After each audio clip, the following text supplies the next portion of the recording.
अस्सलामुअलैकुम दोस्तों, मैं हूं आपका होस्ट मोहम्मद रामेश और आप देख रहे हैं हमारा यूट्यूब चैनल। जो दोस्त हमारे चैनल पर नए आए हैं उनसे गुजारिश है कि हमारे चैनल को सब्सक्राइब करें, वीडियो अच्छी लगे तो लाइक करें। गंदम के हवाले से ज़बरदस्त तजवीज़ आ गई। न्यू गंदम का रेट क्या?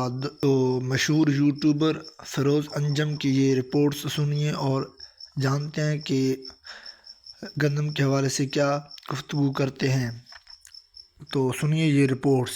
ਸਾਡੀ ਕਿਸਾਨਾਂ ਦੀ ਤੇ ਸਰਕਾਰ ਦੀ ਦੂਰੀ ਆ ਵੀ ਉਹ ਆਪਦੀ ਤਨਖਾਹ ਮਿੰਟਾਂ ਦੇ ਵਿੱਚ ਆਪਣੇ ਕੋਠਿਆਂ 'ਚ ਬਹਿ ਕੇ ਵਧਾ ਲਈ, ਕਿਸੇ ਨੂੰ ਪਤਾ ਵੀ ਨਹੀਂ ਲੱਗਣ ਦਿੱਤਾ। ਮੱਲਕ ਦੇਣੀ ਉਹਨਾਂ ਨੇ ਵਧਾ ਲਈ ਤੇ 100 ਤੋਂ ਉੱਤੇ 200% ਵਧਾ ਲਈ 188 ਕਿੰਨੀ, ਤੇ ਸਾਡਾ ਉਹਨਾਂ ਨੂੰ ਪਤਾ ਹੀ ਕੋਈ ਨਹੀਂ, ਫਿਕਰ ਹੀ ਕੋਈ ਨਹੀਂ। ਮੈਂ ਤਾਂ ਡਾਕਟਰ ਸਾਹਿਬ ਕਹਿੰਦਾ ਹੁੰਦਾ ਵੀ ਸਾਡੇ ਤੇ ਸਰਕਾਰ ਦੇ ਵਿਚਾਲੇ ਨਾ ਇੱਕ ਸ਼ੀਸ਼ੇ ਦੀ ਕੰਧ ਆ, ਜਿਹਦੇ 'ਚ ਸਾਨੂੰ ਤਾਂ ਸਰਕਾਰ ਅਯਾਸ਼ੀਆਂ ਕਰਦੀ ਦਿਖਦੀ ਆ, ਪਰ ਸਰਕਾਰ ਨੂੰ ਅਸੀਂ ਰੁਲਦੇ ਨਹੀਂ ਦੇਖਦੇ ਵੀ ਉਸ ਸ਼ੀਸ਼ੇ ਦੇ ਇੱਕ ਪਾਸੇ ਦਿਸਦਾ, ਦੂਏ ਪਾਸੇ ਨਹੀਂ ਦਿਸਦਾ। ਕੋਈ ਐਸਾ ਆਵੇ, ਕੋਈ ਨੇਕ ਬਖਤ ਬੰਦਾ ਵੀ ਉਹ ਸ਼ੀਸ਼ੇ ਦੀ ਕੰਧ ਢਾ ਦੇਵੇ, ਉਹ ਸਰਕਾਰ ਨੂੰ ਅਸੀਂ ਰੁਲਦੇ ਦਿਖੀਏ ਤੇ ਸਾਡੀ ਕਣਕ ਦਾ ਕੋਈ ਭਾਅ ਦੇਣ, ਸਾਡੀ ਕਣਕ ਦੀ ਕਦਰ। ਅਸੀਂ ਜਿਹੜੀ 6 ਮਹੀਨਿਆਂ ਦੀ ਫਸਲ ਆ ਜਿਹਦੇ ਆਸ ਦੇ ਉੱਤੇ ਅਸੀਂ ਬੈਠੇ ਹਾਂ, ਉਹ ਸਾਡੀ ਫਸਲ ਨਹੀਂ ਹੈ।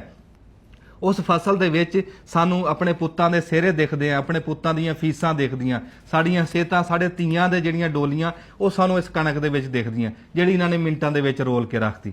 ਤੇ ਉਹਦਾ ਸਾਨੂੰ पूरा ਮੁੱਲ ਦਿੱਤਾ ਜਾਵੇ। इन्होंने मैनू ये दसिया है कि ये बाउंड कर दिए जाते हैं कि इस जगह से बाहर गंदम नहीं बेच सकते, पर्चे दिए जाते हैं, 100 मसले और मुल भी नहीं मिलता, और बीच में फिर बहुत ज़्यादा गोदाम और बहुत माफिया और बहुत कुछ इन्वॉल्व होता है। अगर ये सब चलता रहा तो जो रीढ़ की हड्डी है वो आप तोड़ देंगे इकोनॉमी की, और वो टूट गई एक दफ़ा तो पीछे बचेगा क्या?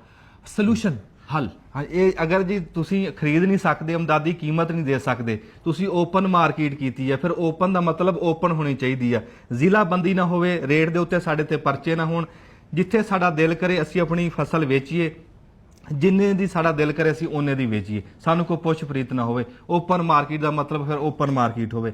ਤੇ ਜੇ ਤੁਸੀਂ ਹੋਰ ਖੜੇ ਪੈਰੀ ਕੁਝ ਨਹੀਂ ਕਰ ਸਕਦੇ ਤਾਂ ਫਿਰ ਸਾਡੀ ਜਿਹੜੀ ਫਸਲ ਆ, ਇਹ ਇੱਕ ਤਜਵੀਜ਼ ਆ ਸਾਡੇ ਕਿਸਾਨਾਂ ਵੱਲੋਂ ਵੀ ਬੈਂਕ ਸਾਡੀ ਕਣਕ ਰੱਖ ਲੈਣ ਆਪਦੇ ਗੋਦਾਮਾਂ ਦੇ ਵਿੱਚ, ਸਾਨੂੰ ਪੈਸੇ ਵਰਤਨ ਨੂੰ ਦੇ ਦੇਣ, ਸਾਡਾ ਟਾਈਮ ਸੌਖਾ ਲੰਘ ਜੇ, ਫਿਰ ਅਸੀਂ ਹੌਲੀ ਹੌਲੀ ਫਿਰ ਦੇ ਦਾਂਗੇ ਉਹਨਾਂ ਨੂੰ। अच्छा, ये देखिए ये कितनी बड़ी कर्स है कि जो इन्होंने इतनी मेहनत की है उसका रिवॉर्ड मिलने की बजाय, अच्छा अब मराद भी तो मिल रही हैं, ट्यूबवेल लग रहे हैं, बड़े सोलर पे ट्यूबवेल लगा रहे हैं, चीजें हैं। ਉਹ ਝਾਕਾ ਹੀ ਹੈ ਜੀ, ਝਾਕਾ ਹੈ, ਉਹ ਝਾਕਾ नो ਸੈਟੀਸਫੈਕਸ਼ਨ। ਹਾਂ ਜੋ ਖੁਸ਼ ਕਿਵੇਂ ਹੋ ਗਏ? ਉੱਥੇ ਕੀ ਝਾਕਾ ਹੈ?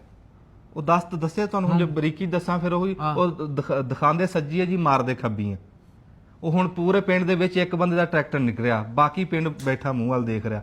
ਜੇ ਸਾਡੀ ਫਸਲਾਂ ਦੇ ਰੇਟ ਹੀ ਸਾਨੂੰ ਪੂਰੇ ਕਰ ਦੋ ਤਾਂ ਸਾਨੂੰ ਲੋੜ ही नहीं किसी शायद जी। इनका डिटेल इंटरव्यू आ रहा है, वो भी देखिएगा, लेकिन मुझे जहां जहां देखा जा रहा है, I appeal people sitting in offices, किसानों के मसले हल करें। अगर ये मसले ना हल हुए और आप लोगों ने इनको ना सुना, क्योंकि इनके रिप्रेजेंटेटिव्स नहीं है ऊपर, अगर आपने इन लोगों को ना सुना और इनकी आवाज ना सुनी, ट्रस्ट मी, आज 1 साल 2 साल उसके बाद जब ये तबाह होंगे तो इकोनॉमी तबाह होगी, और हम पहले ही पूरी दुनिया में बैगर्स, भिखारियों, और वो राशन ख्याल कौम जो है वो रोशन ख्याल नहीं हो सकती। इन्हें राशन जो है नहीं चाहिए, इन्हें रोशन ख्याल बना के फैसिलिटेशन चाहिए ताकि ये अपना उगाया हुआ राशन बेच सकें और उसका सही दाम चाहिए। एवं ही ਇਦਾਂ ਹੀ इंशाल्लाह। बहुत शुक्रिया, थैंक यू।